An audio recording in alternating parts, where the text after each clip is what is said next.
Alrighty, we are live. Gee, that started up more quickly than usual. We are live for the fan cams for the Tigercast on Sunday night after what can only feel like, it just feels like a disappointing loss against North Melbourne by 4 points. I know we're a young side. I know we're an experienced side. They're also a bit inexperienced as well. And I just felt like it was the one that got away. I really do think we should have banked the 4 points here. We had plenty of chances. We only got ourselves to blame. And as the age-old saying goes, bad kicking is bad football. And nothing rang truer today, unfortunately. But look, I don't want to be too disappointed with it because I am obviously proud in the effort they put in after the first quarter, which was almost arguably one of our worst looking quarters for the year. We obviously gave North Melbourne their first quarter victory for quite some time, well, for this year at a minimum. But yeah, we obviously responded well. The pressure ranking in the second quarter was unbelievable, 275 or whatever it was, which was really, really good to see. But yeah, we just left a few goals on the table. Lynch missing one from 25. Taranto at the end of the game missing one. Kane McAuliffe missed one. Seth Campbell might have missed one. So there was quite a few players who missed bits and pieces towards the end of the game, which hurt. But yeah, 4 points is a cruel blow, and I would have liked to have gotten the 4. The win here, I just think it would have been good for their confidence to win a close game. And I know it won't impact us in the next 12 months or maybe even 24 months. But yeah, it just would have done them the world of good for their confidence and their self-belief, if nothing else. Again, there's a bit of a questionable decision on the sub and how that was used. I mean, I don't know if Trainer was doing a lot wrong, but Caleb Smith wasn't really given the chance to do much to impact the game anyway. I don't know if we need to revisit what we do with our sub role, but Taranto and Hopper, again, were the most dominant midfielders for us. I thought they both had some good games. I think where we let ourselves down, though, as a midfield collective, is we just got smashed out of the stoppages and the centre clearances. And as the commentators were saying, that the amount of easy ball that North Melbourne were able to get from centre bounce clearances into a 6-6-6 scenario versus what we were able to do was a very, very big difference. And we just weren't able to make the most of that. And a little bit of that's to do with Sherry being a very, very good ruckman. So I don't want to take anything away from him, nor do I want to take anything away from Nankervis with the game he played. I thought he was really good as well. Just an absolute monster battle between those two. It's kind of hard to tell who actually came out on top, to be honest. They both had their good moments, but it just wasn't to be today, unfortunately. Sam Banks, another highlight, though, playing off the half-back line, thought he was really, really solid again. And then Sam Lawler bobs up with 2 goals and takes a really strong contested mark. And he's even drawn the praises of Kane Corns, which is probably the most amazing thing to happen from today, that he's actually received a compliment from Volcano. But tonight's all about your night. It's your chance to have your say and what you liked, what you disliked. You're frustrated or however you're feeling. It's your time to vent and to express yourself. And first up, we've got Sarge in the house. Sarge, how are you, mate? Yeah, I'm good, mate. How are you? Going well. How are you feeling after that one? Funny story. I didn't actually watch the game. I was preoccupied for most of the day, but I came home and I watched the highlights. Yeah. I thought it was just for context, my mum and my brother both go for North Melbourne. Yeah. So from all reports, it was a pretty it was a tight game, and that was kind of what I was expecting coming up against North, especially because I reckon they've been one of our bogey teams for a long time. Like, I remember they would beat us when we were winning flags. Yeah. And yeah, I knew we weren't gonna win, but I thought we were gonna get absolutely belted. It did seem like that. Like, I reckon that they were definitely in better form than us coming into this game. Like, they obviously drew with Brisbane. They pushed, I think it was Port Adelaide and someone else the weeks prior. In terms of exposed form, despite not getting the wins on the board for themselves, I thought they were better prepared and better placed to win. But and the first quarter, I don't know how much of the first quarter they showed on the highlights, but that had me really, really worried. Like they blew us out like 6-2, and I was like, oh shit, they could be on here and it could be a smashing. But we obviously fought back, which was a good sign at least. Yeah, that's kind of the thing with two bottom side teams playing. It's usually very scrappy. So I was checking the scores on my phone when I could. So like when I saw the scores, like I wasn't too worried. Like, I wasn't happy, but like I was like, we'll catch up, I reckon. And lo and behold, it was an ultra contested game. Like I think there was close to 80 odd stoppages by like half time or midway through the third quarter, which was the same amount in totality for the game the night before. So both teams were just working overtime in that area.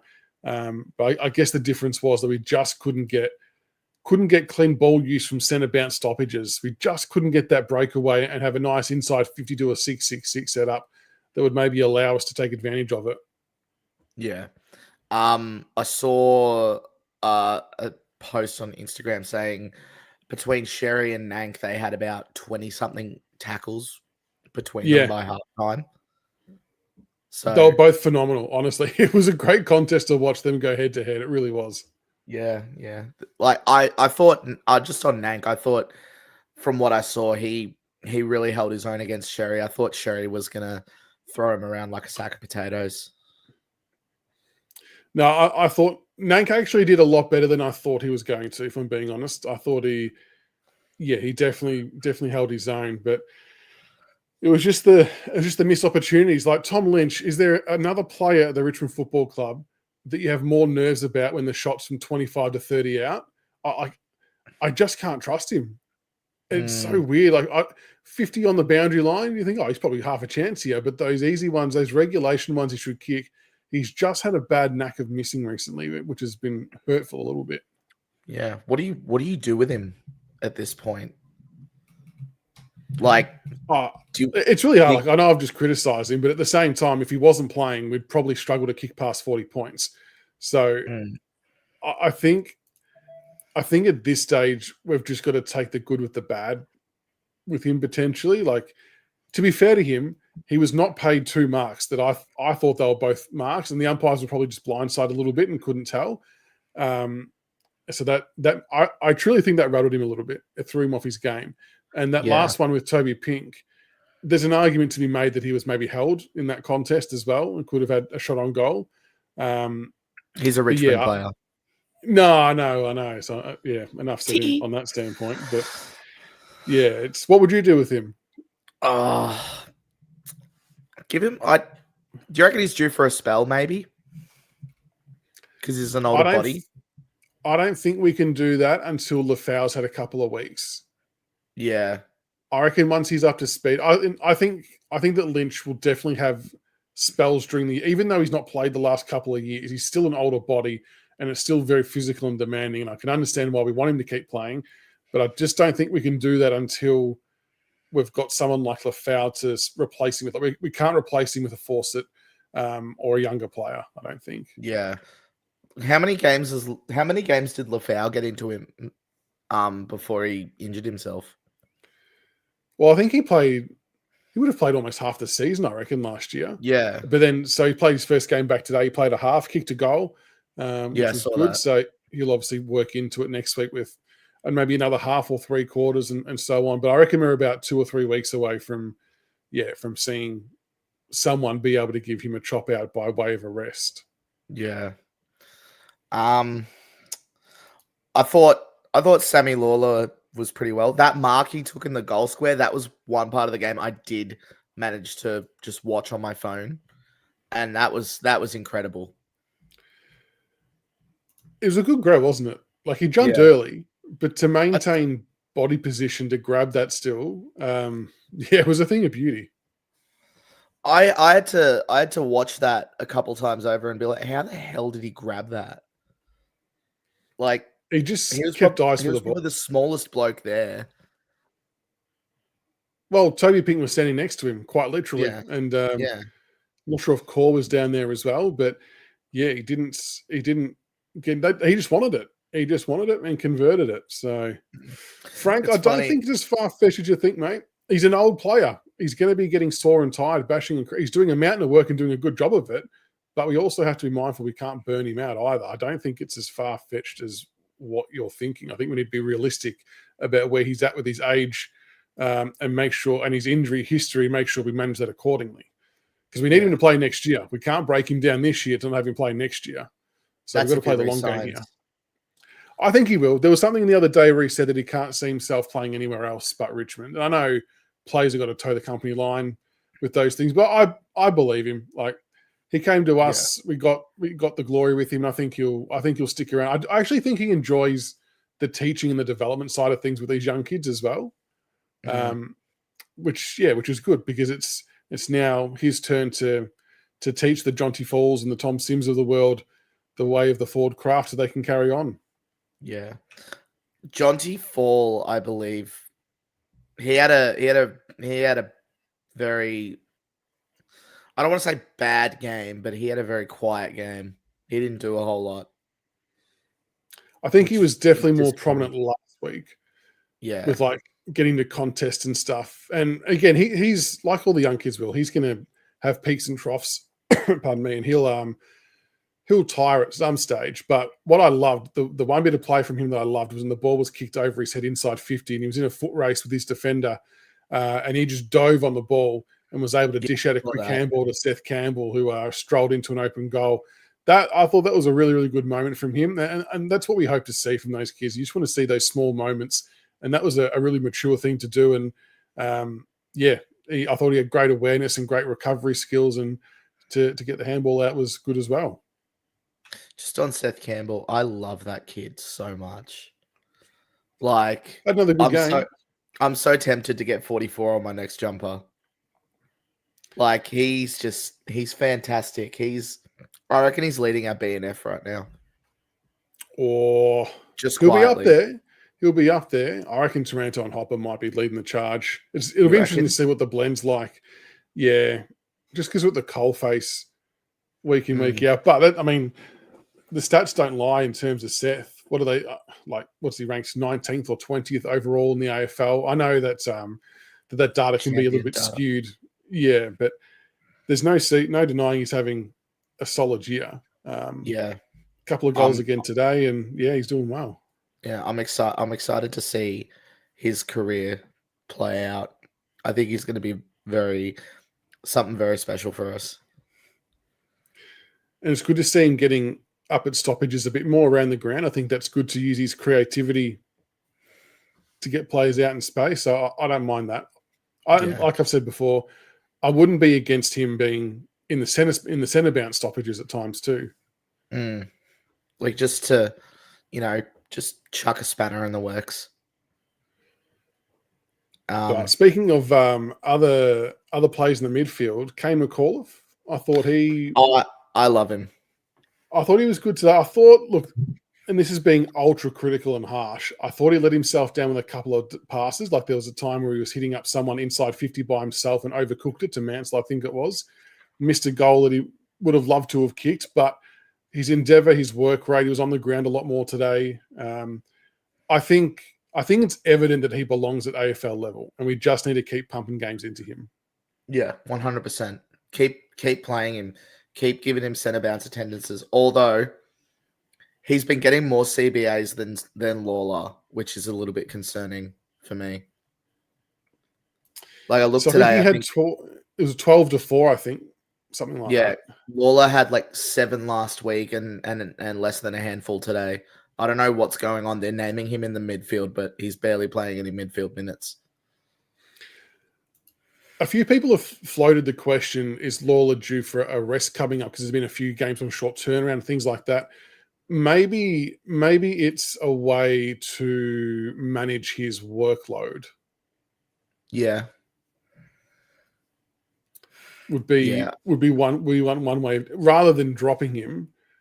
If we swap the midfield balance, that would be maybe the one way to do it. But I think we'll start seeing that pick back up. But then you've got someone like Kane McAuliffe stepping in. I'm so glad he's got his chance, because there's been, I think, 2 times this year he's been on the cusp and then gone down with an injury or something and has missed out. So to see him now being able to get a full crack at it, I like the look of him. I think, again, we need to get him to 60 games as quickly as possible.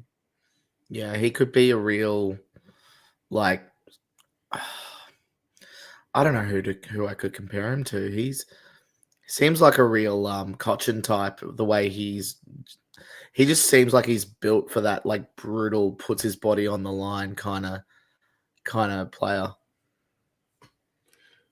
Loves the tough stuff, as Harley Reid found out last week with a very nice bump. Or Sol, you've gone for Kane Rising Star nomination incoming. Look, I truthfully don't know if there's any other youngsters out there who had really good games this round or not. But what was it, 22 odd disposals? He had a few tackles as well. Where's my stat sheet gone?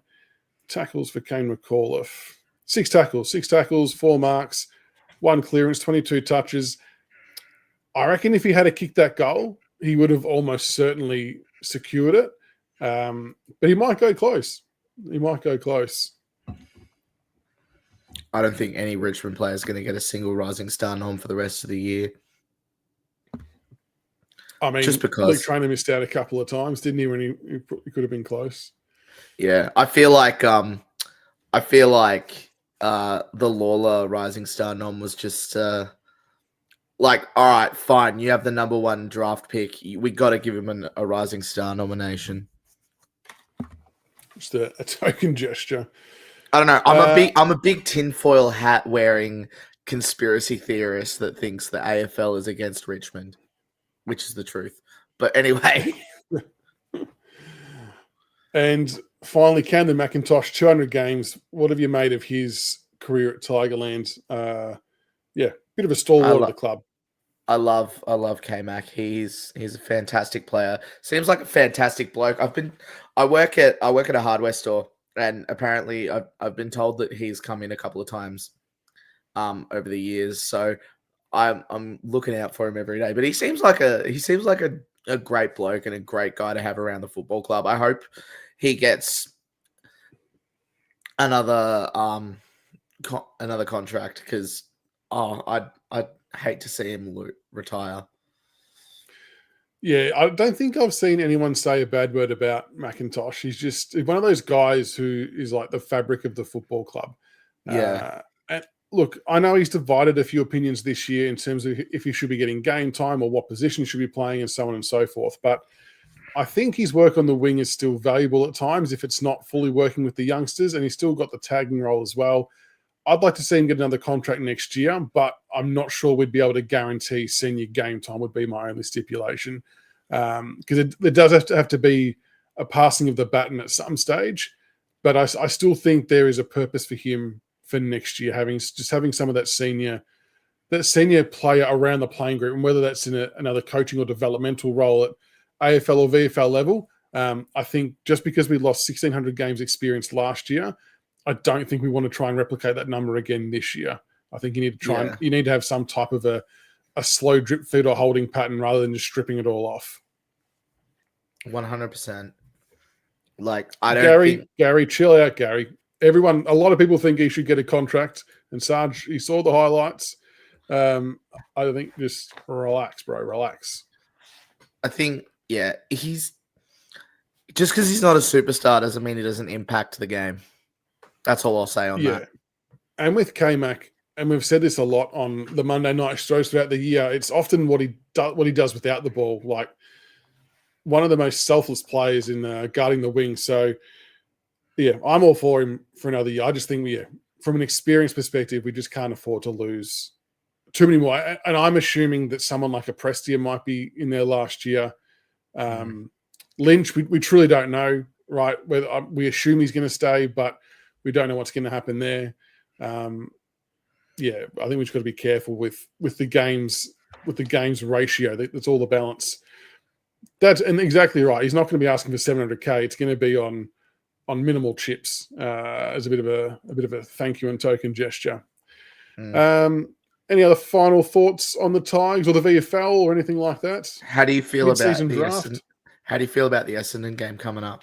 Oh, I start seeing all these comments, and I kind of, if we play the way we did today, we'll definitely be a chance. What I was most annoyed at is the way they played the night prior, because they were absolutely shithouse against the Bulldogs. And I'm like, typical them to do that, to then have the bounce back rev up game against us, to come out breathing fire, to redeem themselves from last week. So that part of me, I don't like that, because if we play well enough, we should be able to compete hard against them. But I'm kind of worried about how hard they might go into the game on the back of how shit they were last week or this week. I feel like Essendon's the type of team we might be able to rattle a little bit. I hope so. If there's ever going to be another time to bring back the unsociable Cubs, I reckon it's that. Yeah. Just rattle a few cages. Yeah. Yeah. All right. No more final thoughts from me. I'm out. I'm done. No worries, Sarge. You're a good man. Thank you, mate. I'll speak to you soon. All right. Thanks, mate. Catch you later. I've lost my background. What have I done here? This is a good question as well, Frank. Now, before we jump across to Shannen, I had heard that there's a strong probability that there'll be no one to take. There won't be a spot available to put someone on the list in the mid-season draft. So don't be surprised if we take nobody, because we have no list spots. So it seems like the Prestia, for all intents and purposes, is getting back into some type of football in the coming weeks. I actually saw training clips of him. It must have been on the club's website, I guess, participating in all the drills and stuff like that. They've got a timeline on it, and there doesn't appear to be the conversations about retirement at this moment in time. And there's no one else that can really go on the inactive list, because everyone's got a scheduled comeback return date.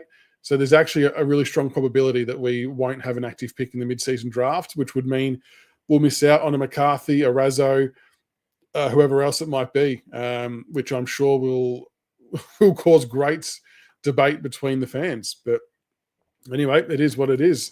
This is being Shannen on. How are you, mate? Good, how you going? Good, yourself?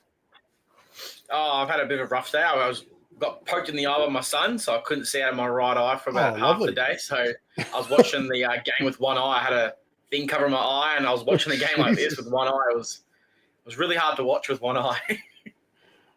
That's tough going, getting the poke in the eye. They're nasty. The accidental pokes in the eye. Yeah, my partner opened up my eye, and you could actually see the nail print in my actual eyeball. So yeah, he did a good job. Wow. Yeah, that's a day off work coming for that one, I reckon. Yeah. It's getting better now. I can see a bit now, so that's why I'm on. Oh, very good. What did you make of the game with the one eye you had? I'm not frustrated that we lost, because there's always that chance we were. North was trying to kind of redeem himself. I'm more just I got annoyed because the Tom Lynch, I would call, I don't know how the umpires didn't say it, but Pink pretty much grabs his arms, and like I said to my partner, I don't know how a player can jump straight up and then somehow do a 180 and then fall down, and they go, "Oh, I pushed him in the side." You could clearly see that he had his left arm, and Lynch couldn't put his arm up. But that was something that frustrated me, because I was like, well, we started off pretty lazy, and then we kind of burned ourselves going into the second and third, where we were up by, I think it was like 12 inside 50s, and we were kicking at like 19%. And I'm like, that's probably the one thing that we need to improve on. We seem to be averaging in the 50s, inside 50s, but we seem to be getting the low 20% of accuracy, and they were like 47% at one stage. So it's just what's killing us right now. And their accuracy in front of goal at the start of the game too. I think they were 6 goals straight. And I'm like, it's going to be one of those days where they just do not miss. Thankfully, I suppose it kind of changed at one point. But yeah, it was. What do you reckon? What happened in the first quarter? It was shit to watch. Like, we were just not on at all. I feel like maybe just North had that. Sometimes you just have those games where the players just get ahead of you, and it just takes too long to catch up. And you could see North just had the confidence going, and then we were just too fumbly. So maybe it was a bit of a mix of both, where they were peaking and we were just kind of like playing catch up. Didn't realise they're going to come out of the gates so hot. So that kind of burnt us a little bit. But like I said, it was crazy because Larky wasn't the one that was killing us. So that's what annoyed me the most. So obviously Bolter did a good job on shutting down, or I think it was Miller. Miller did a really good job shutting down Larky. So it could have been a lot worse if Larky was off the chain in that first quarter. So there are some goods that are coming out of that first quarter. Yeah, and it's interesting because even still, there's still people commenting on all the forums and stuff bagging Miller, but I don't think his guy was the one causing the damage. Nah. It kind of felt like the Bolter was. It just seemed like he wasn't fully in the zone for that game. I don't know. Something seemed a little bit off, and then thankfully Broad and Vlosten had really good intercept games and played their role really well again, which undoubtedly saved a few more extra goals. But yeah, Bolter, I just wasn't sure about his game. I feel like he's going to have one of those years where it's just up and down just because of his suspension. So he's probably going into thinking next week he's not going to be here. So it kind of just, and we have to take him to that account. He's not going to play the dream time next week. So it's just up and down with him. So I think maybe after his bedtime curfew is gone, I think we might see a bit more of a settled Bolter.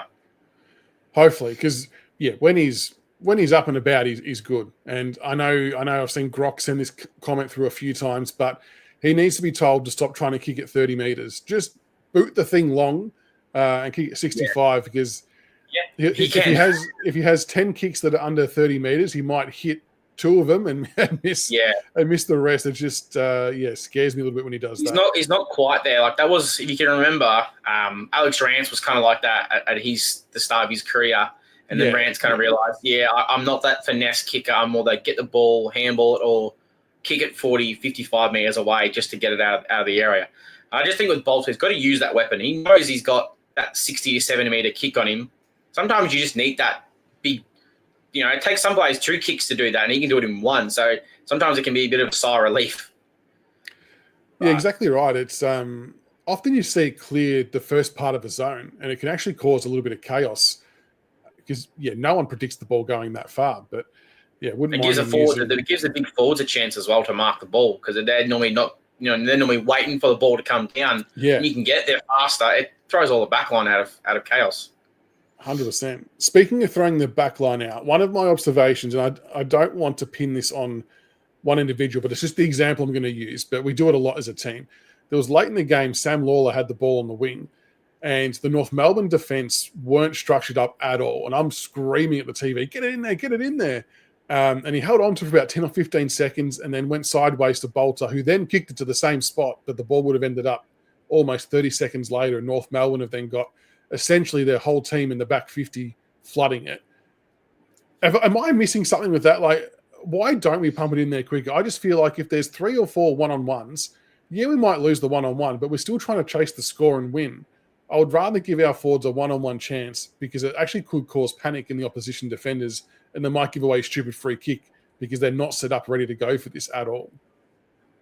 No, I do agree. We tend to do that. Like there's times where we'll go fast and there's times where we'll go too slow. I just don't know if it's just the experience. Like in Sam Law, maybe just doesn't quite know that when it is time to go. Like my theory behind Uze's coaching, it's a mixture of the 2020 Ds and the 2017 Tigers. So I feel like he was there when the Ds played that slow finesse kicking. Obviously, we all know Richmond back then was the whole chaos, get the ball going, get the going forward. Yeah. I feel like he's trying to mix it together. I just don't know if the players know when to go fast and when to go slow. And that instance to me is where, you would have had Dustin and Lambert, all those senior players. Edwards would have gone, I can see that we've got one-on-ones. We're just going to go down to it and we'll take our chances at it. Because I don't know if even Ooze is even allowing that. Is that a destruction from Ooze? Hey, 100%. We're not set up, don't go. Yeah, it very well could be. Yeah. To me, that's where you pull. That's where Lynch should be like, end of the game. Hey, look, if we've got 3 on 3 and there's nobody else down there, give us a chance to at least half the contest or bring it to ground and get a ball up. So it's a learning curve for him. Yeah, and like I said, it's not just him that does it. That was just the example I had. But just logically, it gives you a better chance or a high percentage of winning the ball than letting all the extra numbers push back that we aren't matching up on. And not only that if we do bring the ball to ground in these 3 or 4 one-on-ones, all of our other forwards are then suddenly running towards that ball that hits the deck and they're a chance to swoop on it and get a goal. Because that was probably the other thing I noticed, that our small forwards today, probably in particular, maybe weren't so much at the fall of the ball as often as we would have liked. And again, it could have just been a structural thing. I don't think it would be by design, but it could be another way to get them dangerous.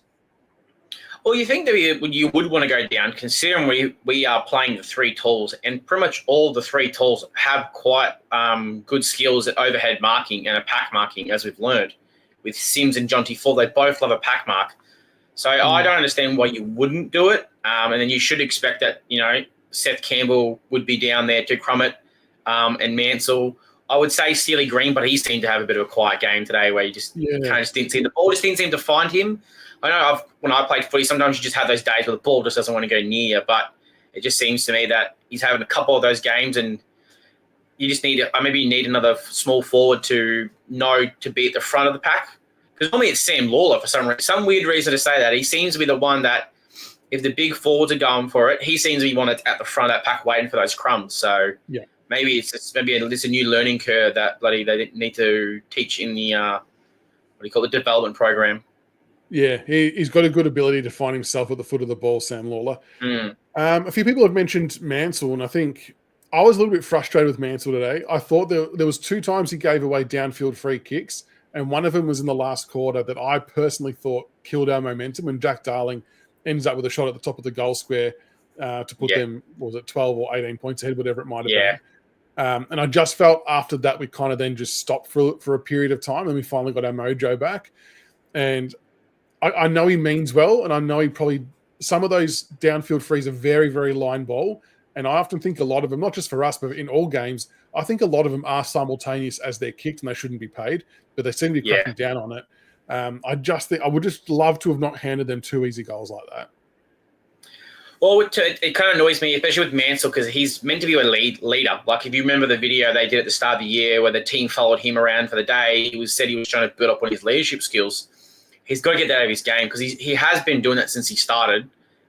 Similar to Nank, he tends to give away free kicks just in a real shit time, and he's kind of got to here's what he's in now, 50 games in plus probably now. Yeah. By now he should know, look, that was too close, don't touch him. You've done it once, I'm not going to do it again. That was the problem, you do it once, I made a mistake. We're close enough to know just not to touch him. So it's probably something you need to learn. He'll probably be better next week. He doesn't really tend to have 2 bad games in a row, Mansell. But it was a bit disappointing. It seems like out of the smalls, it seems like Seth Campbell's the only one that kind of fired up today. And it hurts because when Mansell's firing and Seth Campbell's firing, we're generally pretty hard to beat. Yeah, agree. And it's just, an inconsistency thing with the amount of games and age and structure and things like that. It'll click. It'll eventually click. What about Tom Sims? I thought I loved his first goal. I thought he had really good awareness to be able to firstly get a hand on the ball to tap it, and then to gather it back up and snap that through was really good. And I thought he competed really well against Darling in the ruck. Now, I know that he's got height advantage on Darling, but Darling's got a crazy amount of strength advantage over Sims. I thought he did all right. I thought he did okay. I think what we said on when we're doing the teams, I think he just had to even the contest. That's all he had to do. We weren't asking him to destroy Darling. We just needed him to make it an even game so that when – what's his name, buddy? What's their ruckman's name again? Oh, Sherry, yeah. Sherry. When Sherry wasn't on, that we weren't getting pumped again in the midfield. So it was probably I think he did good enough. Maybe he'd be better for it next time when he goes up against another non-ruckman. But I'm not surprised he'd have a down game. Like it's his second game, so I'm not expecting him to come in and just be some sort of freak of nature, like a Sam Lawler. But give him 2 or 3 years, and maybe he will be. Like he's 199 centimeters, so he's the same height as bloody Nate Curvis. All he needs is Jack Darling's body size, and he's bloody good to go. Yeah, no, I'm liking what he's doing. I like that we're still giving him some game time. Hugo Ralphsmith, do you reckon he bounced back okay? He got a great goal, that dribble goal. He did everything. He checked all his options and then slotted it through. That's got to be goal attention of the year. It's got to be. It was pretty impressive considering he evaded the tackle and then got a bit closer. Oh, the player's getting closer. I better kick it now. Yeah. No, I like Hugo, what he does on the wing. I think he's it's probably the same criticism we used to give McIntosh when he started on that wing. When he started on there, it was like, he doesn't do enough, or he's just doing just enough. We want more out of him, but like he's not even 50 games into his career either, and he's been chopped and changed. When he first came in, first he was half back, then he was half forward, then he went into the VFL for ages, then he came back again. He was in the back line. Now they've kind of seen him being on the wing from last year with Ooze. So I think he needs another year or two on that wing, and I think he'll be a McIntosh. Well, maybe not the exact same. Obviously, different career paths, different players around you, but I think he'll be that archetype of player that he'll just own that wing and it'll be his, and no one will be able to take it off him. I like what he's doing. And fair call you make as well about it. He's been kind of chopped and changed with his role in his very short time at the club. He was unlucky that he got pinged for the ball was out of bounds when he kind of broke away and had another pass inside 50. That was very close, but I think it was the right call. Sammy Lawler, we spoke about it a little bit earlier, but the 4 centre bounces, I'd love to see him in the middle a bit more, but geez, he's good wherever he goes. And like he's weaving in and out of traffic when he's got the ball, just identifying the best person to handball it to. He's got some serious composure. Yeah, I watched the Kane Corns, gave him a shout out for his game, and he said that's the first time I've probably seen him fumble, and it is probably correct.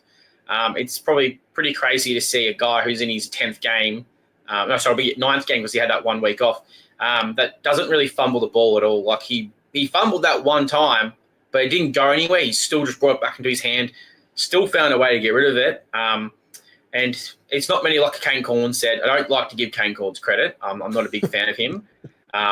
Just because of obviously all the shit he used to talk about Richmond, but he is right. He is a first-year player that is probably doing something that probably no first-year player has probably ever done. Like that pack mark between 5 players and still somehow outmark them all shows you probably what he's going to be. I think he's going to be pretty similar to Dangerfield or a Cam Rayner. He just seems to find the ball, use the ball, and he's not afraid to tackle either. He loves a good tackle, so I think he could probably be the best player in the competition in the next maybe 5 years.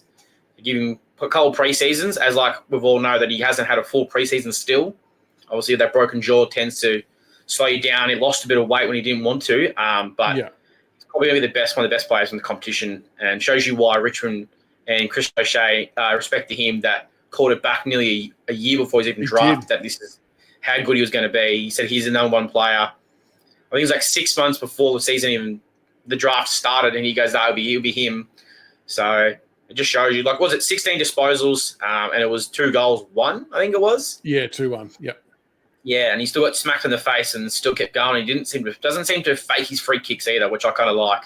Yeah, that's right. He just charges through, and you get him, If not, he'll keep going. So where do you think he'll win the Rising Star this year? I don't know. There's like the kid at Melbourne and Fremantle. Harvey Langford, yeah. Langford's doing all right. It'll be a close race. Ashcroft is a gun player. It'll be tight. But I'm more keen for him to get the centre bounce attendances up. To Verdex's point, that you want that 4 to be 14. But Kane McCall starts to get a bit of a go in there as well. I think they've got a really clear plan with what's happening with Lawler, though. Like, him only having 4 centre bounce attendances isn't by lack of planning or lack of anything. It's definitely by design. Like, I think they're just really managing the workload in different parts of the ground. I hope, anyway. Well, it seems like they're kind of doing the whole, we'll just dip your toe in the water and give you an experience here and there. Because there was one game where he got like 40% of his game time was midfield. And then the week after, they brought McAuliffe in and it went back down to like something like 10%. So he went from being, I think it was like the start of the year, he's been nearly 100% forward. Then they've given him a game where he's done almost 50% in the midfield, back out again, and a bit more in midfield. So my guessing is maybe it's just building up his tank a little bit through the season, or getting him in there going, hey, look, this is what it's like for half a game. How does he pull up? Can he cope with it for the 46%? Obviously, Taranto and Hopper have been doing it for so long, so their body's used to it. So my guess would be it's just the experiment. Can you handle it for a large period of time? If not, then maybe it's a game. Every 3 games, we give you 1 game of a large amount of time. But with that, I would like to probably see McCain, McAuliffe, and Sam Lawler maybe swap so that you split it. Because McAuliffe finds the goals. And we saw today, he almost kicked 2. He almost kicked 1 week before. So he knows how to find the goal. He's probably going to be a good forward rest player because he's like Trent, who will crash the packs. He's bound to get free kicks, and he's not afraid. So there's going to be instances where he goes for a big pack mark. So it's probably not a bad one to maybe give them both a test in between. You just swap those 2 around because they're both bulls. So I reckon I think he's kicked almost 4 behinds in the last 2 games. So he's getting close to jagging one, and it'll do the world of difference for his confidence, I'm sure. Did you catch any of the VFL, even though they, for some unknown reason, were scheduled to be overlapping with the AFL game? Yeah. Did you catch any of that? Sonzy had another blinder. So yeah, I was jumping in. I wasn't watching the game. I was jumping in between to like look at the stats and the score line, and I saw the McKelty Lafau's first goal back. yes. So he looked good. Like I think he played like our 30% or 40% game time, so he didn't play like that. too much time, which we all expected that to happen anyway. Yeah, Sonzy was 36. I think it was 36 disposals, 1 goal, 1. He seemed like another game where he should be coming back into the seniors.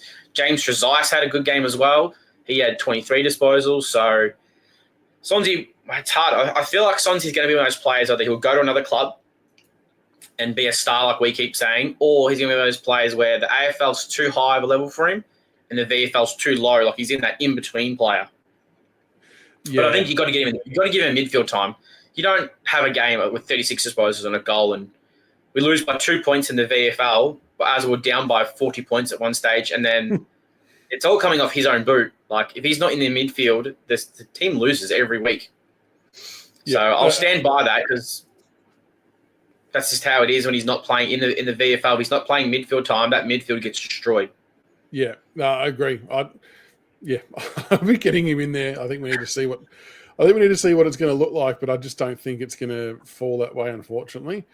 Well, there'll be a couple outs for next week, so you can clearly see Noah Bolter won't play, and Blight had a good game as well. He had 24 disposals, so he's probably going to be just a straight up swap there, Blight for Bolter.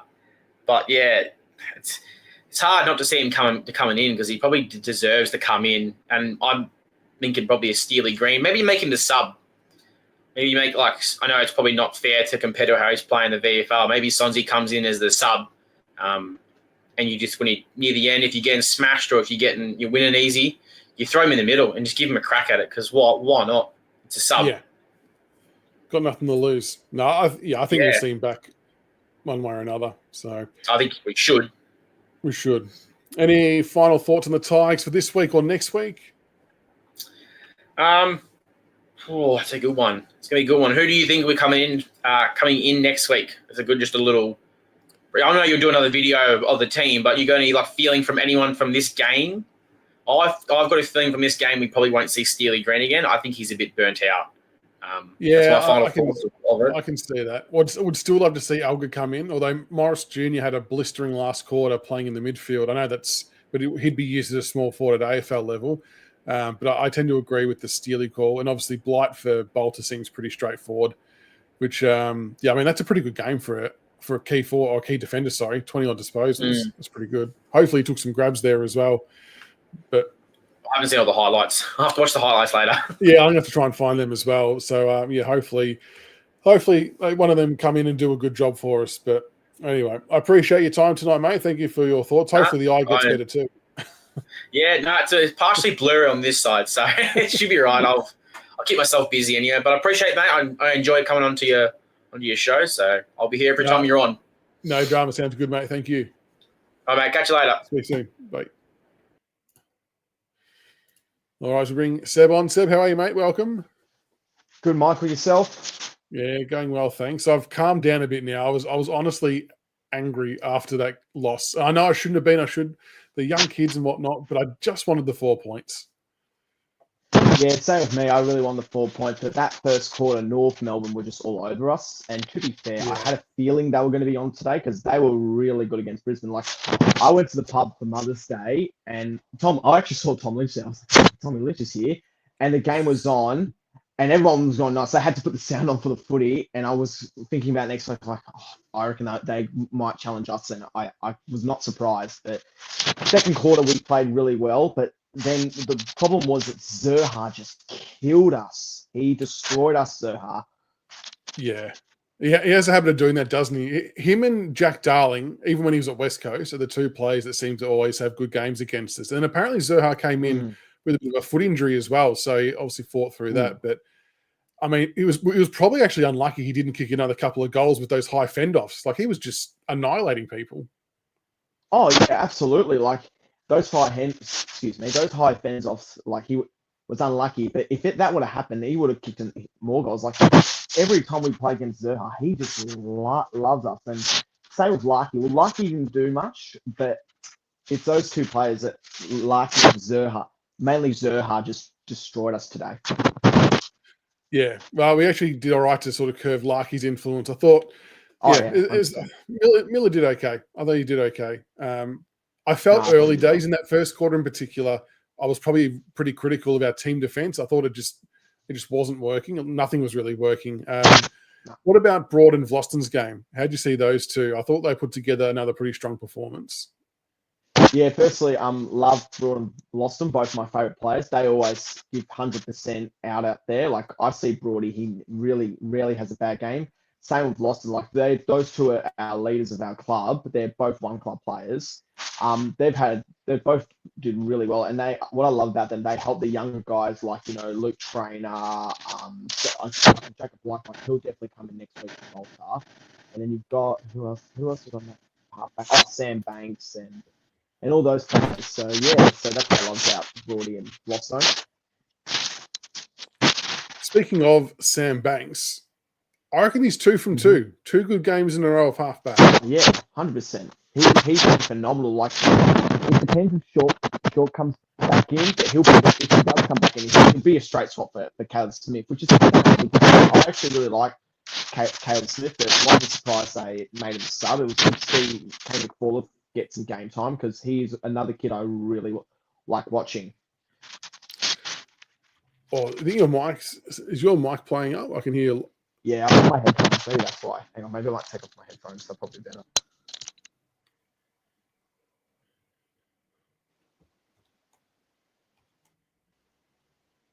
Oh yeah, I think the rustling stopped. There we go. The other play we haven't mentioned yet was Jack Ross. I actually thought Jack Ross had a really good game. 11 tackles, 21 disposals. I thought this was a good bounce back game for him. Oh no, now the mic's not working. We've got no.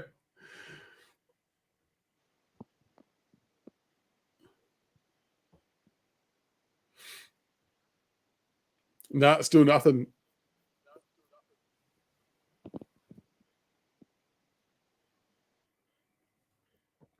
Still nothing on the mic.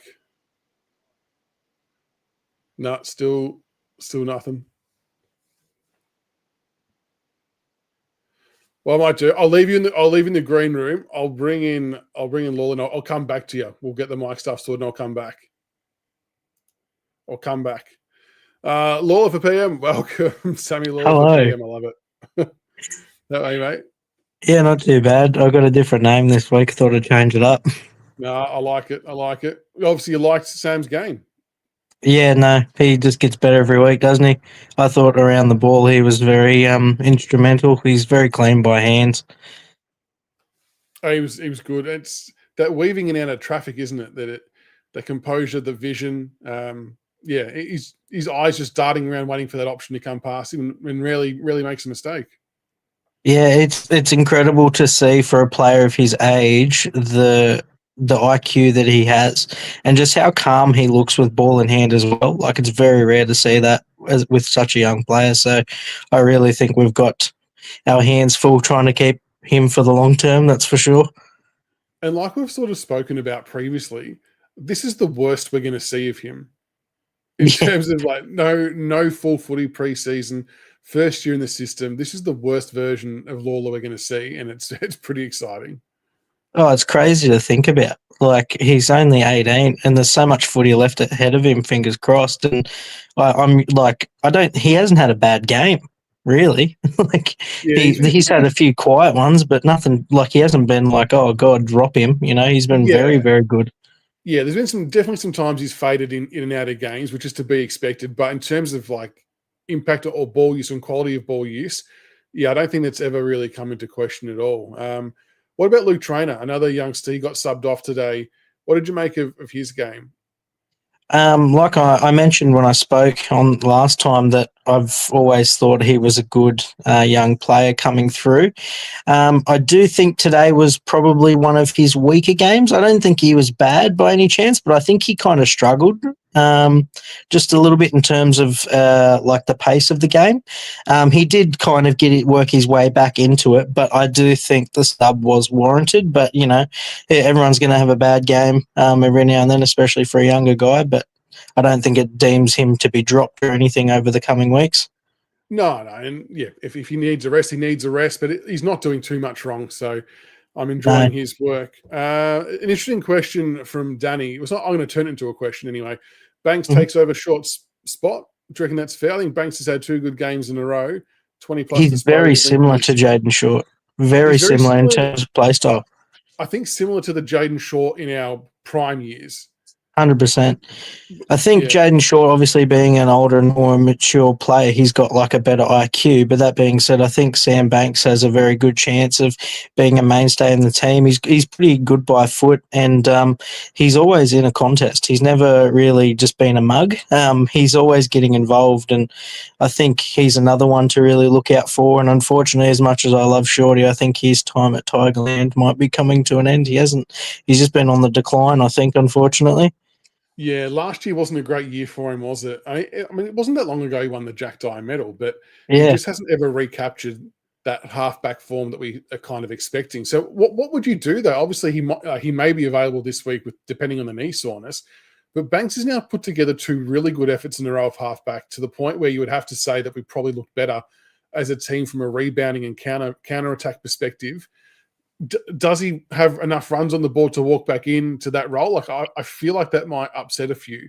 I know that's more an external thing, but yeah, how do you see him getting back in? No, that's a good question. I think it's something that they should definitely have up for discussion. And if I was in Ooz's shoes, I think I would have the discussion of maybe putting Banks as a substitute, maybe putting him on, or Shorty, and then just doing a tactical sub for either, so they can both get a bit of game time. Because as much as a few people have been bashing Short for his performances and whatnot, he still does have some pretty good moments, and he can break a game open off the back line. But I think Sam Banks definitely needs to keep in the team in some caliber, because he's just getting better every week. I love it. And actually, Short as a sub's not a bad thought. I hadn't really considered that, because kind of to Michael's point, I think he can play.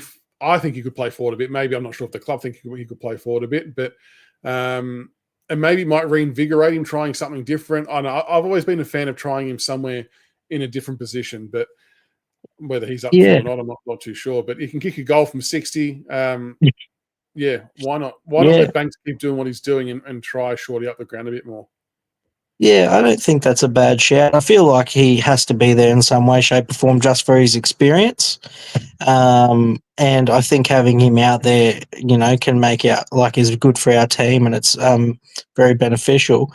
But we've got like other players that can fill the positions and that are doing it quite well, like Sam Banks, for example. So yeah, I wouldn't be astray to the idea of putting Shorty up forward. I mean, he's got a monstrous boot off him. He can, like you said, kick it 60 off 1 or 2 steps. So. I just think that it could send a bad message if he just comes straight back in to take that spot back. Like I think I know we want to have the young kids earn their spot. I just think equally the older guys need to earn their spots back too. Like set an even precedence across the board. Yeah.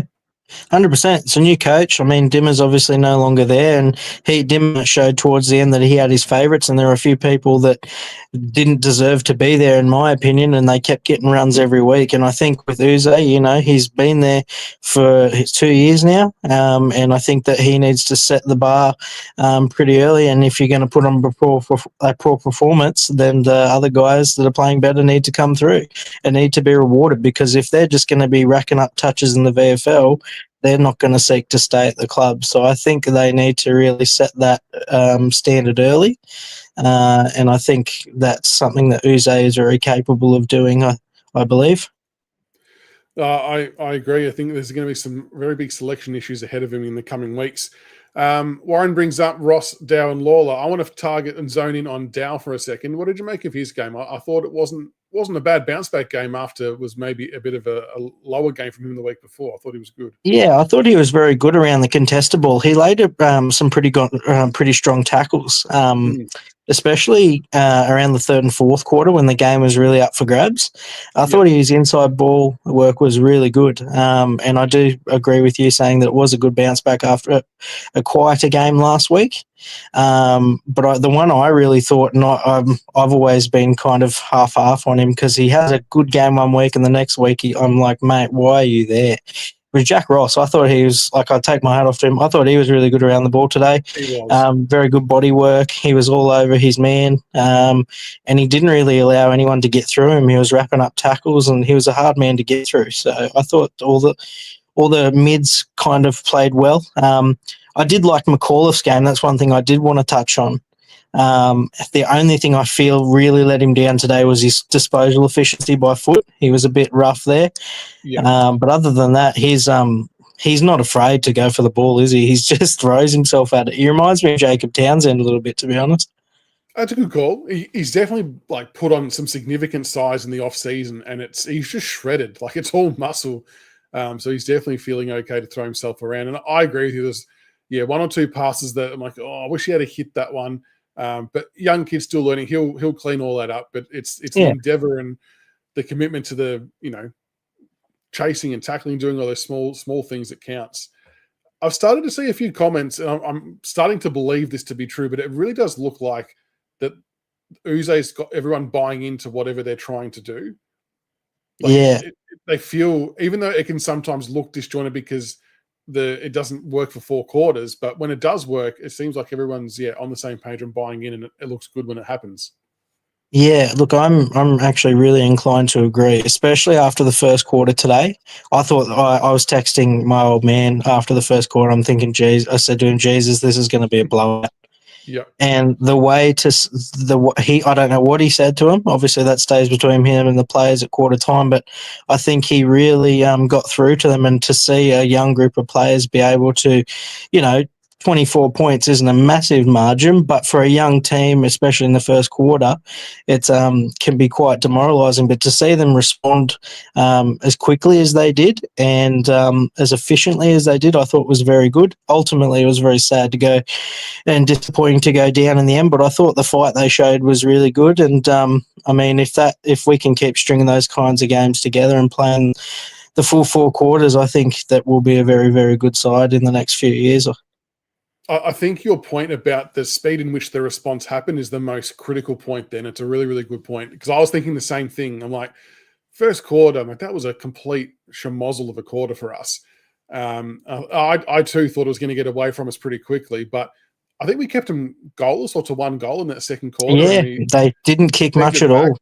Yeah, like to be able to flip a quarter like that and put out a pressure rating of 275 for both of that quarter is ridiculous. Like that takes a lot of effort, commitment, and understanding from both the players and the coaches to execute that. I know it's not sustainable, but the fact, like you said, that they could turn that around quickly, to me, shows they're buying into whatever Uze and the coaches are trying to do. Yeah, it shows there's a lot of belief there, and they've I think that, I don't know what Uze is saying, but I feel like he's probably saying to the guys, look, we've got nothing to lose. Let's just go out there and show everybody what we're kind of made of. And to, like you said, to put up a pressure rating of 275 for players this young is absolutely insane. And I think as well that after halftime, I was thinking, okay, how long can they maintain this? Our third quarter is kind of like our weakest. But to their credit, they hung in there, and it was a bit demoralising, I suppose, for them as well as it was for us for supporters. We'd chip back, and the North would kick in 1 or 2, and then we'd come back. And I think it's very easy for those younger players to go, oh, my God, no, what we're doing is just not working, and they can just drop off. But they just kept hanging in there. And, it was a good effort, and it kind of showed where the 2 clubs were at the end of the day. Yeah, I was a little bit concerned because there was times where we'd hit the lead and we'd only be able to hold it for like a minute, 2 minutes, and they would just go back down and go bang. I'm like, at some point, I felt like that was going to break us down a little bit and they were just going to crumble. But it's honestly impressive to see him still keep that together and to fight it out to the end. And while I was obviously really flat that we didn't get the win, I'm pumped that we're in a position currently to be able to fight games out at least and not roll over. And I think when you start thinking about externally what an attractive prospect might consider our club to be an option, things like that count for a lot. It might not get you 4 points, but when people see you don't give up and you're actually giving a shit and putting up a fight, I think it's a really good sign for the culture of the club. Yeah, exactly. And it also, like, I think it plays a lot into the trade table side of things too. If we show that we're a destination club, you get the players like Harley Reid, and like I've seen Zach Butters and stuff has been linked to us as well. But if we can show that we're not going to get, 50, 60, 70 points put on us every week and show that we're a team on the up, I think that it's a very heavy persuasion to those players that are on the trade table to be like, hey guys, look, we're a young team coming through, like come over to us. Exactly right. It does. It starts to become a bit more of an attractive prospect. What was your takeaway from the stoppage count? I know it might seem like an odd question, but we lost stoppages 29-40. How much of it is down to Sherry being a very, very good ruckman? And I thought Nate did a tremendous job today, to be honest. But how do we fix that? I just feel like that's one of the big parts of our game that's hurting us currently, with our ability to capitalize on momentum. Like, we just can't get those clean breakaways. Yeah, it was a very stoppage-heavy game, wasn't it? Yeah, Considering they were saying last night, I think they had 78 total stoppages for the game or something last night. Yeah. It was, I think Jerry is a very good ruckman. And Nank, like you said, did a great job. But I think what it comes down to and what it boils down to at the end of the day is our inside ballers like Torino and Hopper, as well as they played today. I think once the ball gets past them, that's where we really start to struggle. And I did notice it wasn't throughout like every quarter, but there was probably like 5 to 10 minute periods where they were floating an extra man around stoppage, and that's what allowed them to get that, especially that chip kick out of their back line and break into the midfield and then coast to coast us a few times. So I'm surprised that wasn't really picked up, because I was kind of yelling at the TV hoping they'd hear me. But they had a spare man floating around stoppage for, I'd say, a vast majority of the game, and I don't think we really picked up on it, unfortunately. But you live and you learn, so hopefully they'll review the footage and be able to see that. And then from the first quarter, I think one of the big sore points for us was the ease in which we let them exit defensive 50. Like, we left the corridor open, they were able to chip inside and then run and gun. I think that's how we want to play, but obviously good that we adjusted to that from then onwards, because I think that actually helped get the game back on our terms, that we then forced them to kick down the line so Vlosten and Bolter and Miller and Broad could get to work and do their thing. Yeah, they did get out, especially in the first quarter, very easily, didn't they? And during the first 10 to 15 minutes, that first quarter, I was really worried and pondering why we decided to go the 3 tall forwards. I think Sims was pretty good for his second game, I think it was. Yeah.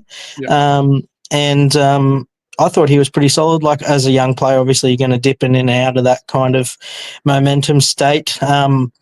Jonty Fall, as much as I've liked a couple of his games, I think today was probably one of his weaker ones, and that's obviously to be expected. He's a young fella trying to get through the minutes and whatnot. But I was actually, like, I don't know if I'll cop a bit of flack for this, but I was quite disappointed with Tom Lynch, to be honest. To have 0 touches for the first 15, 20 minutes, I didn't think was that great. He did well in bringing the ball to the ground and whatnot, but as a key forward, when your team is struggling, he needed to come up the ground a little bit more, and that's what Larkey was doing as well, to try and get Larkey get himself into the game. And I think Tom Lynch kind of needed to try and get his hands on the ball a bit earlier, because he missed a couple of sitters, and in the dying seconds, I think he was milking a penalty rather than trying to go for the ball, to be honest. But I mean, I don't know, but yeah, I don't think that was one of Tom Lynch's best games. I'll put it that way.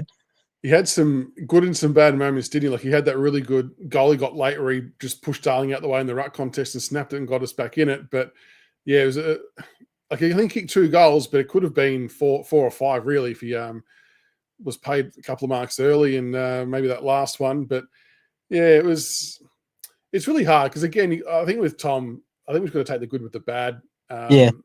essentially, I still think without him, we struggle to kick a score anyway. Oh, 100%. I don't think he's a player that you drop ever. He's your key forward. You're paying all that money for him. And I understand that he's getting on in the years, and I think he does a good job of being able to affect the packs and get the ball to ground. But I would just personally like to see him come up the ground a little bit more, because when he comes up the ground, 9 times out of 10, he gets his hands on it. Yeah. And that will allow as well our younger forwards like Tom Sims and Jonty Fall to develop that confidence. And if he can put them in a one-on-one situation, it'll go 50-50. And I think that'll be really good to help develop their confidence levels as well. So I really like to see Lynch come up the ground a bit more, because he can take a grab, that's for sure. Absolutely. And if he's physically not up to doing that, then I want to see a Jonty Fall do it, which he did do a couple of times, but at least one of them have to get on their bike, like you said, sort of Nick Larkey style, and get on the move and provide a target at that centre half forward wing area. I think it's a really important link in the chain that we haven't ironed out just yet, but they're still all learning. And yeah, I'm sure we'll get there in the end, but it is a pretty critical piece. Yeah, 100%. And it's just going to be a week after week thing. And, I think honestly by this time next year, will we be monumentally better? Probably not, but I think there'll be a lot of lessons to be learnt over the rest of the season to transparent into next season. And if they can get a good preseason under their belt as well as maybe pick up some new players, I think that we will have more wins than this year. I mean, we've already kind of exceeded expectations, but no, it's definitely exciting, all the future prospects. I'm very much looking forward to it. And I think at the end of the day, as a fan, all I really want is to see him compete for 4 quarters. That's all I really care and look for.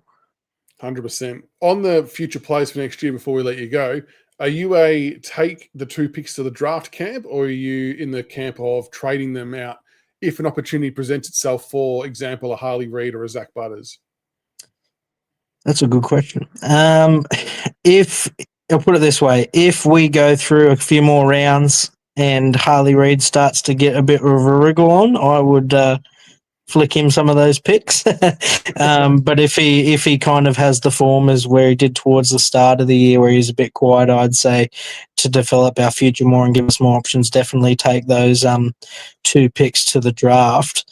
But yeah, it's obviously it's not my decision at the end of the day, but having Harley Reid in the middle would be very, very exciting, especially with Sammy Lawler alongside of him. That sounds like a deadly combination.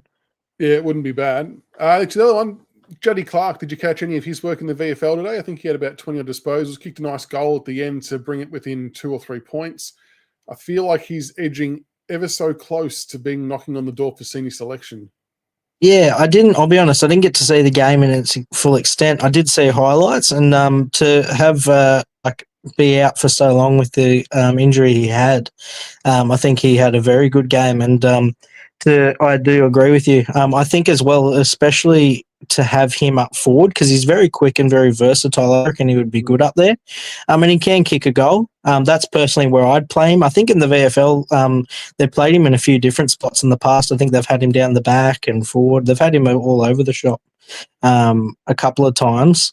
But yeah, I think personally he's a better forward. And I would be inclined to agree. It would be good to get him back in the side, and because he didn't really do anything wrong, in my opinion. It was just the injury.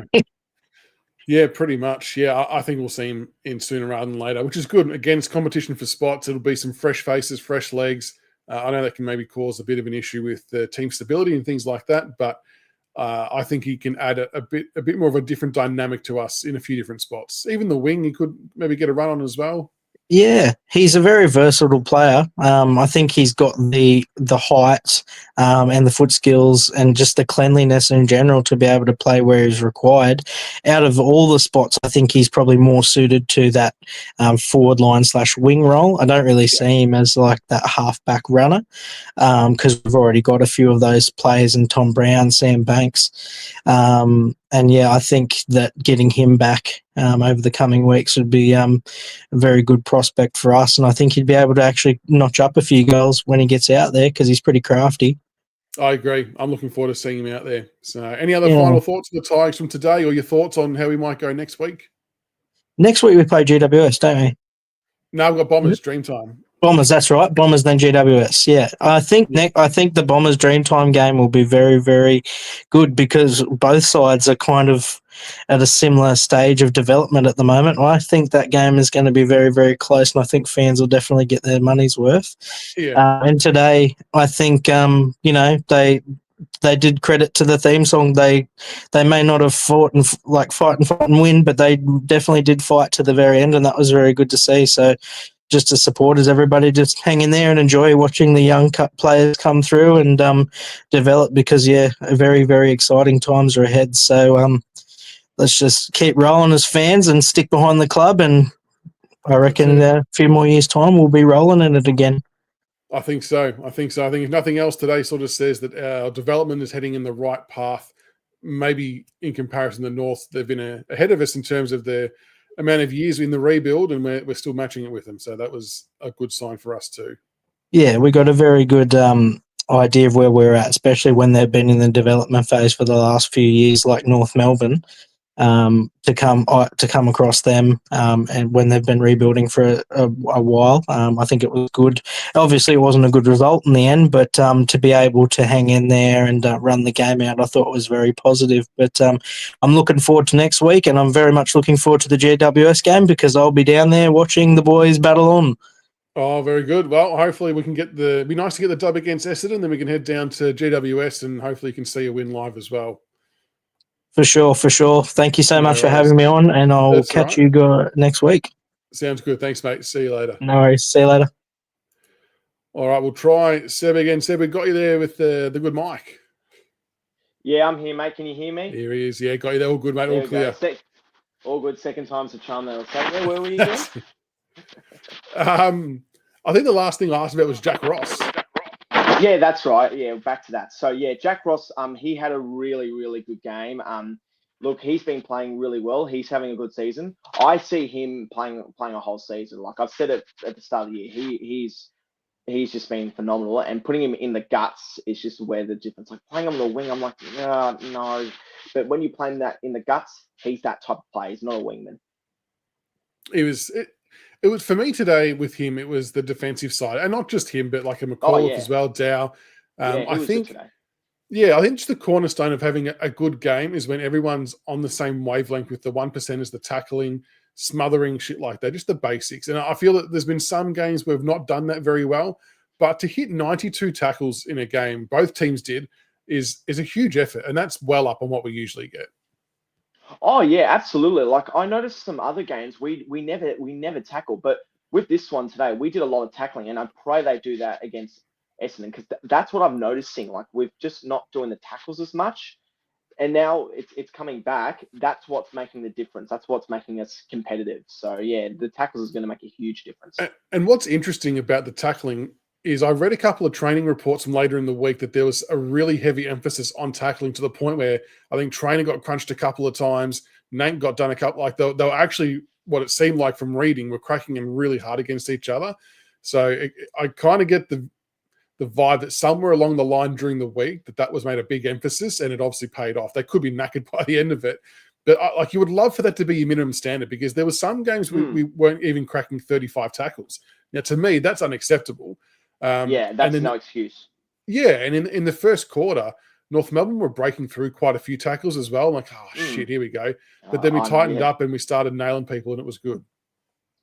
Yeah, no, I absolutely agree with you. So first quarter there were no tackles. They just like what I said, they just absolutely destroyed us. Then in that second quarter, like the pressure came up. Like we kept them to one goal, and we just got.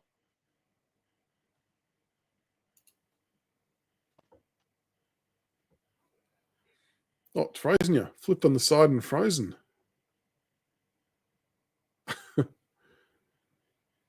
Oh, no, Seb's frozen. Anyone else in chat got thoughts about the tackles while we wait for Seb to reconnect? I thought that was a genuine strong suit of our game today. If we can hit 92 tackles, I think 92 tackles on a weekly basis is probably a little bit unrealistic, but if we can get, well, what do you want to call it? 60, 70 plus every week, I think you're in the right area. And it was it was actually, even though we had the pressure ranking of 275, which was extraordinary, really, really good, it was actually equally as remarkable that North Melbourne were able to almost match it at 235. Like in most games, 235 is a really, really good pressure ranking that would beat most teams. So the fact they were still getting outdone by about 40 points of pressure was quite astounding. And I don't know how much of the contested game played into that. Like maybe that skewed all the ratings. I'm not too sure because it was such a big contest. And to your point, Super, it would have been good to have been rewarded a couple of times for those tackles. There's probably a few from both teams, not just against us, but a few times where players got maybe rotated in that 360 degrees and then got away with it. And then Thompson Dow, I think, got rotated a similar type of way and then got the handball off and he got done for it. So that was a little bit frustrating. But bring it back on, Seb. There you go. You flip sideways and froze. It looks all right now. No volume though. No audio.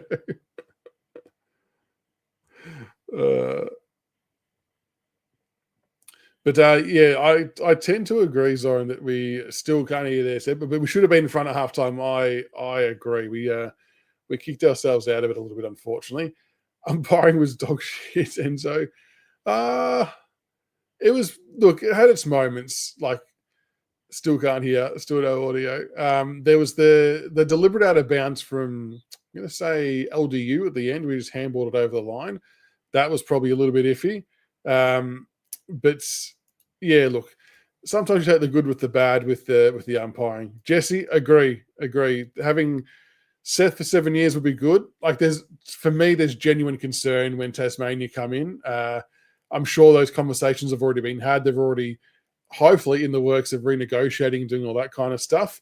But yeah, would love to be able to ensure that we can keep him because he's showing some really, really amazing signs. I'm loving what he's doing. Yeah, and so I thought that deliberate, it kind of disguised it enough as a fumble, I reckon, but we all knew what it was, right? Everyone else there knew what was going on. But yes, we obviously missed out on that, unfortunately, but it is what it is. Like, at the end of the day, there was plenty of other things that we should have done better as a club to ensure we got the 4 points, and we just weren't able to get the job done, sadly. But again, like we said, couldn't be more proud of the fact that we turned around that first quarter. I can see the buy-in from the players to Uze's game plan, just on the back of being able to turn that around so quickly. And you know what? We go into the Essendon game and hopefully give ourselves a chance to try and get 4 points. So Essendon are feeling the pinch at the moment, given their game so far. And yeah, we go into that game. I don't think we'll go in as favourites, but I think we'll go in internally very optimistic about the outcome. So now looking forward to seeing how that one plays out. But thanks everybody for jumping on tonight. Appreciate it. Fan cams are always interesting to do with no matter, well, more so when losses happen, just to see what people are feeling and thinking. But oh yeah, plus that's a good point. No bolter hurts. That does hurt. And Jai, I said the same thing. I said the same thing, that I was really, really disappointed with Mansell's free kicks there. That one in the last quarter where Darling ends up kicking a goal from the top of the square, I honestly felt like that killed our momentum. That really shifted things for us. We were able to get it back towards the end, but I feel like we were going okay at that moment in time. And to give that away, and look, to be fair to Mansell, a lot of those kicks downfield are often instantaneous, like between the contact and the kick. And I feel like players can be hard done by, but I think we just have to make sure we don't give away those in the future. General, good call. 2025 Tigers are definitely better than the 2024 version. It's such a big difference, isn't it? Like last year, we might have been in some games, but there was no want or desire, or there was just really nothing in it. And as supporters, you can tell, like we can tell when the players were out there and they just weren't feeling it. I know there was a whole heap of shit going on that, yeah, probably led to all of that. And it's just very refreshing to see the enthusiasm of these young kids in the 2025 Richmond lineup, which will no doubt tend to get better as the year goes on. I'll answer a few more questions. We'll keep doing some Q&A. Silent Storm, MRJ replaces Steely Green being dream time. Oh, it's a tough one. Look, I wasn't able to watch the VFL because they made it the same time as the AFL. But the bits I did see and the stuff I did read and hear, he didn't really seem to have too many disposals up until the last quarter. And then it sounds like he was thrown into the midfield and then caused all types of havoc, which is good. I'd love to see him do more midfield minutes. I think there's a spot for him in AFL midfield in different bursts as well to give us a point of difference. I think Elgar is in line as well to maybe come in for Steely Green. Juddy Clark could be close. Maybe not this week, maybe another couple of weeks. But yeah, look, maybe they do. Maybe they do bring in Morris. Do we need to drop a tall, though? Do we need the 3 talls for Essendon? I'm not too sure. I haven't had a look at their lineup recently. But that could be one for consideration too. Obviously, Blight will probably come in, or Campbell Gray for Bolter. I'm guessing on form you're going to say Blight, given he had 20-odd touches today, which I thought that's a big number for a defender. Juddy Clark. Juddy Clark went well in the VFL. I'll pull up his stats quickly because I did bring up the VFL numbers. Juddy Clark had 20 disposals, 5 marks, 2 tackles, and he kicked a goal. So the goal he kicked was a nice snap around the body with about 2.5 minutes to go to bring it to within 2 points. So I don't know. So the only thing that doesn't tell me on this is the amount of minutes he played. The VFL kind of get limited and restricted stats. But if it's not next week, he must be getting very, very close to knocking on the door for selection. The question kind of then becomes, what position does he play in? Does he play half forward? Does he play wing? Does he play half back? Can he roll through the midfield? I'm not sure if he's even done that at VFL level, so maybe not midfield, but I think he's a talented enough player that he'll be seeing some AFL game time soon, I reckon. 20 disposals a day, that's a pretty good return and showed good goal sense like usual. Do I see Kalina getting a run?